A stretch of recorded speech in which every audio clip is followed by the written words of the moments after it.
انتہائی قسمہ پرسی کی صورت میں ہماری قوم جو ہے زندگی گزار رہی ہے، ان کا حل جو ہے وہ یہ ہے کہ ہم یا آپ پڑھا لکھا طبقہ جو ہے اس بات پر کمیٹیاں بنائے، محلے کی کمیٹی، شہر کی کمیٹی، جو ہول سیلر سے اس بات کو منوائے کہ جو ریٹ وہ دے رہا ہے وہ بہت منیمم ہونا چاہیے، وہ بہت کم سے کم پروفٹ رکھے۔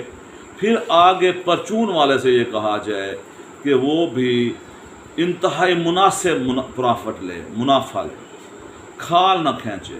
یقین کیجئے کہ اگر ہم سب مل جل کر اس بات پر عمل شروع کر دیں تو یہ جو مہنگائی کا سمندر ہے، یہ عمران خان نہیں، ہم خود اسے سنوار سکتے ہیں اور ہم آسودہ زندگی گزار سکتے ہیں۔ اگر ایک پرچون والا 1 کلو چیز کے پیچھے 60 روپے کما رہا ہے تو وہ انتہائی زیادتی کر رہا ہے۔ اسے ہم آپ نے کنٹرول کرنا ہے، مل بیٹھ کر۔ نظریات کو چھوڑ دیں کس پارٹی کا کون ہے، بلکہ اس بات پر آئیں کہ میرے قریب میں، میرے ہمسائے میں جو بندہ غریب ہے وہ کس طرح اپنی زندگی کو سہل بنا سکتا ہے۔ ہم شہر کے جو پڑھے لکھے لوگ ہیں، جس شہر میں جو رہنے والا ہے سمجھدار باشعور، تو ہم ایک کمپین چلائیں اس مہنگائی کو ختم کرنے کے لیے۔ ہم ہول سیلرز کے پاس جائیں، ہم پرچون والے کے پاس جائیں، ہم اس مسئلے کے حل کو اس انداز سے پیش کریں کہ ہمیں گورنمنٹ کی ضرورت ہی محسوس نہ ہو، ہم اپنے ضمیروں کو زندہ کریں۔ ہم اس مصنوعی عمل کی وجہ سے پوری دنیا میں بدنام ہیں۔ ہم اوچھے ہٹ کنوں کی وجہ سے نہ تو گورنمنٹ کو کامیاب ہونے دیتے ہیں اور نہ خود سہل زندگی، آسودہ زندگی بسر کرتے ہیں۔ تو آج کا میرا موضوع جو ہے، جو میں نے ڈسکس کیا کہ پریشانیاں ہم کیسے دور کر سکتے ہیں عوام کی، اور کس طرح سے مل بیٹھ کر اس مصنوعی مہنگائی کو روک سکتے ہیں، کیسے مل بیٹھ کر ہم جو ہے گورنمنٹ کی طرف سے آنے والے مسائل کو حل کر سکتے ہیں۔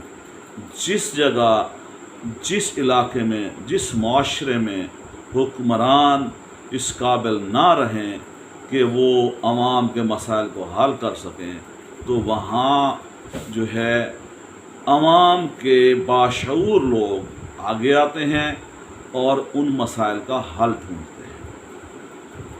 ہمارے ہاں جو ہے جمہوریت تو ویسے ہی ناکام ہے، اور اس کی ناکامی کی وجہ یہ ہے، جیسا کہ ہٹلر نے کہا تھا۔ ایک دوست نے اس سے پوچھا، ہٹلر کے دوست نے، کہ جمہوریت پر آپ یقین کیوں نہیں رکھتے؟ تو اس نے ایک مرغا منگوایا اور اس کے تمام پر نوچ ڈالے۔ تو ہٹلر کا دوست حیران ہو کر دیکھتا رہا کہ یار ایسا کیوں کر رہا ہے۔ جب وہ سارے مرغے کے پر نوچ چکا تو پھر اس نے دوست سے کہا کہ اب دیکھیں، یہ ہے جمہوریت جو بغیر پروں کے ہے، اور یہ عوام ہے جس کے میں نے پر نوچ لی ہیں۔ اب میں انہیں دانہ ڈالتا جاؤں گا اور یہ مرغا میرے پیچھے چلتا رہے گا۔ اس نے باقاعدہ یہ عمل کر کے دکھایا۔ حکمران بھی ہمارے ساتھ اسی طرح کرتے ہیں، ہماری مجبوریوں سے ناجائز فائدہ اٹھاتے ہیں۔ اب ہٹلر دانے ڈالتا گیا، مرغا اس کے پیچھے چلتا رہا۔ تو ہماری جمہوریت بھی حکمرانوں کے پیچھے اسی طرح چلتی ہے، عوام بھی حکمرانوں کے پیچھے اس طرح چلتے ہیں، کیونکہ انہیں بے بس کیا جاتا ہے۔ تو ہم جو ہے اس بے بسی کو ختم کر سکتے ہیں اپنے انداز سے، اسلام کے طور طریقوں پر عمل کرتے ہوئے۔ ہم محلے کے، علاقے کے، شہر کے، یونین کونسل کے مجلس شورا بنا سکتے ہیں۔ اس میں مل بیٹھ کر ہم ان مسائل کا حل تلاش کر سکتے ہیں۔ ہم نظریاتی طور پر جس بھی جماعت کے ساتھ ہوں، ہمارا مقصد ایک ہونا چاہیے کہ ہم نے اس قوم کو کتنا ترقی یافتہ بنانا ہے، اور اس میں موجود کالی بھیڑوں کو کیسے منظر عام پر لانا ہے۔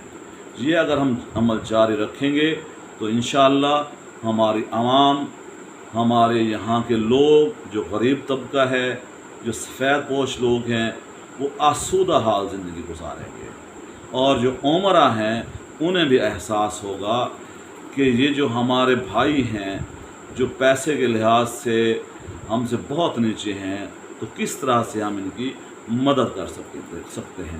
تو اس لیے لازم ہے کہ پڑھا لکھا طبقہ آگے آئے اور ان مسائل کا حل تلاش کرے، پرائیویٹ طور پر گورنمنٹ کے نمائندوں کو اپروچ کر کے اس کساد بازاری کو روکا جائے، ذخیرہ اندوزی کو روکا جائے۔ جہاں گورنمنٹ کام نہیں کر سکتی، ہم لوگوں کے ضمیر زندہ کر کے انہیں اس بات پر قائل کر سکتے ہیں کہ وہ ضرور منافع لیں، لیکن ایک انتہائی مناسب مقدار میں، تاکہ غریب جو ہے اسے نہ تو چوری کرنا پڑے، نہ ڈکیتی کرنا پڑے، نہ کسی کے سامنے رونا پڑے، وہ اپنی کمائی ہوئی حلال روزی میں آسودہ زندگی گزار سکے۔ ایک بار پھر آپ سے ناظرین سے کہوں گا کہ سبسکرائب کر دیں میرے اس چینل کو جس کا نام ہے حالات حاضرہ۔ ہمارے معاشرے میں، ہماری سوسائٹی میں ہونے والے جتنے بھی مسائل ہیں انشاءاللہ ہم انہیں ڈسکس کرتے رہیں گے۔ دنیا میں وقوع پذیر ہونے والی تبدیلیاں اور عمل کو بھی انشاءاللہ ہم زیر بحث لائیں گے۔ پہلے ہم نے اپنی قوم کو، ان کے مسائل کو اور اس کے حل کو دیکھنا ہے۔ تو آپ جو ہے، آپ سے پھر ایک بار ریکویسٹ ہے کہ سبسکرائب کا بٹن دبا دیں، بیل آئیکن کو بھی پش کر دیں، اور ان باتوں کو زیادہ سے زیادہ شیئر کریں تاکہ لوگوں میں حوصلہ پیدا ہو، وہ ہمت کریں، زندگی گزارنے کے انداز اپنائیں اور اپنے آنے والے نسل کو ایک اچھا پاکستان دے سکیں۔ انہیں شیئر کریں، لائکس کریں، ان لوگوں کو جنہیں آپ سمجھتے ہیں کہ ان باتوں پر عمل کر کے وہ اس پاکستان میں، جسے نیا پاکستان کا نام دیا گیا ہے، اسے واقعی معاشی طور پر، معاشرتی طور پر، ثقافتی طور پر واقعی ایک کامیاب ملک ثابت کر سکیں۔ انہی الفاظ کے ساتھ ہی آپ کا میزبان پروفیسر اشتیاق قریشی آپ سے اجازت چاہتا ہے۔ اللہ نگہبان، اللہ آپ کا حامی و ناصر ہو، اپنا خیال کیجیے گا۔